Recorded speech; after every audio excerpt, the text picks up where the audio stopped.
Ybor was recently ranked as one of the best places to live in 2024 by money.com.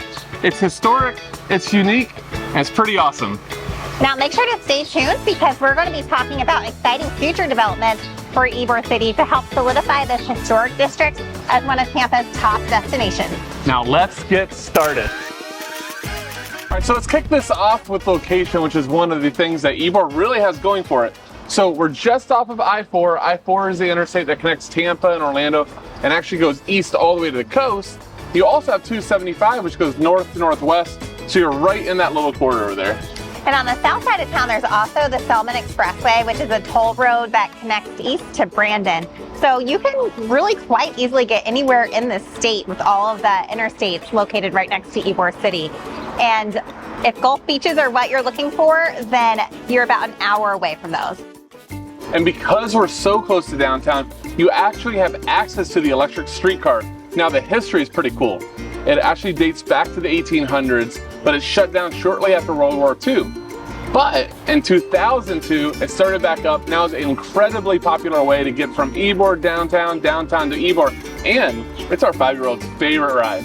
Now we're going to talk about the history of Ybor City, which we've already kind of hinted at. Ybor City was one of the first areas in Tampa Bay to be developed back in the late 1800s. It was started as cigar factories started opening in the area, and it quickly became the cigar factory capital of the world. And it brought in immigrants from really everywhere in the world, but mostly Cuba, Spain, and Italy. And it became a mixed, diverse melting pot. And now those people coming into the area had to have somewhere to live. So that brought the emergence of casitas, which are really small homes that were specifically built for factory workers. Now, what's cool about these is they were small, they were really close together, but it really encouraged a good community feel with front porches and shared community spaces. Now, a lot of these casitas are still around. You'll see some of them in the area, and a lot are still protected because this is considered a historical landmark. Sadly, the cigar industry suffered during the Great Depression and also with the invention of machines that could roll cigars, and that severely impacted the economy here in Ybor. But over the past few decades, we've really been revitalizing this city, and it's become a popular place for visitors and an entertainment district as well. All right, so now let's get to things to do. Jillian, you hear Ybor, what's the first thing you think of? Party time? Yeah, absolutely. So nightclubs and places to party is very popular in Ybor, specifically on 7th Avenue, which is where we're shooting this right now. Tons of nightclubs, places to go eat, drink, things to do, all in this area. Now, during the day, Ybor City is much more laid back. You can take a historic walking tour.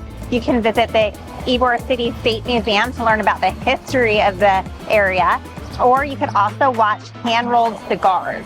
J.C. Newman Cigar Factory is America's oldest premium cigar maker, and you can actually come and visit their cigar factory, which has been here since 1895.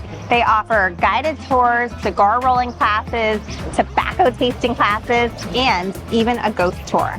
Yeah, and if you like history and you like sports, there's actually also the home to the baseball museum at Al Lopez House. There's also tons of other things to do. Like, obviously we're going to talk about food here in a minute, but there's shops, and one of our personal favorites, if you like IKEA, this is the area where the IKEA is, around the area just outside of town. If you enjoy the outdoors, make sure to check out Centennial Park, which is a 2.5-acre park right in the middle of the historic district.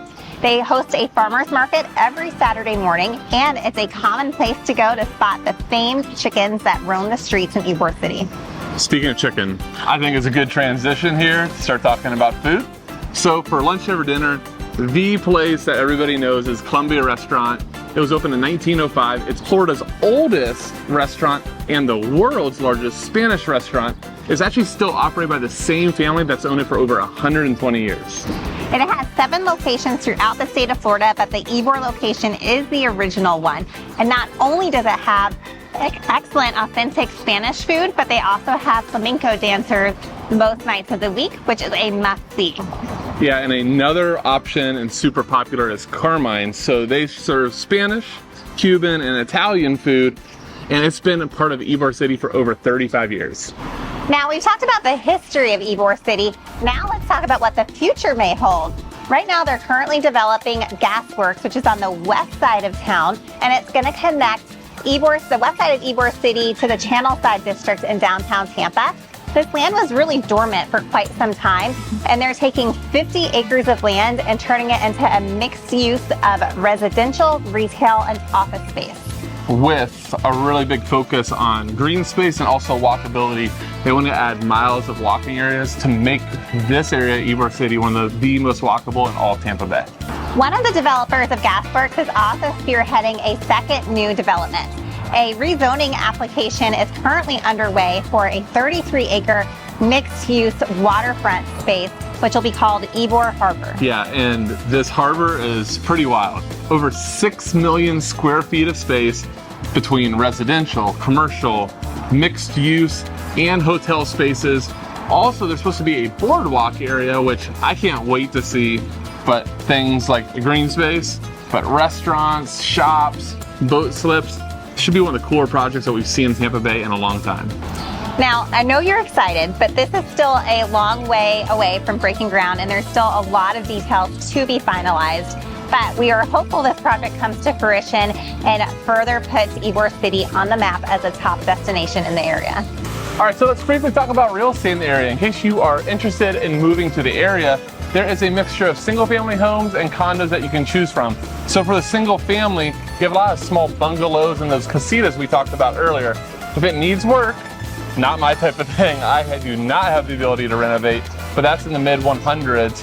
If you want the work already done, ready to move in, you're looking at the mid to high 200,000. Now, most of the single-family homes in Ybor are going to be under 2,000 square feet, but if you are looking at one of the larger homes or maybe a newer construction home, those can go as high as about $750,000.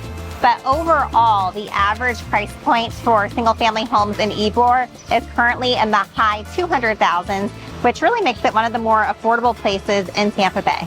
So we mentioned earlier with the Gasworks development coming in, there's going to be a ton of new building, and that's going to include places to live. Over 5,000 residences, whether that's apartments, single-family homes, condos, really unclear, but it'll be really interesting to see the type, the price point, and really the size of these units. All right, hope you enjoyed this tour of historic and unique Ybor City. Now in the comments, we would love to hear, what's your favorite thing to do when you're visiting? Now, if you're looking to buy or sell real estate anywhere in the Tampa Bay area, we are real estate agents and we would love to assist. You can reach us at contact@jamisonteamtampabay.com. And if this is your first time to our channel, make sure to hit that subscribe button and the bell icon to see more videos like this in the future. Thanks so much for watching, and we'll see you next time.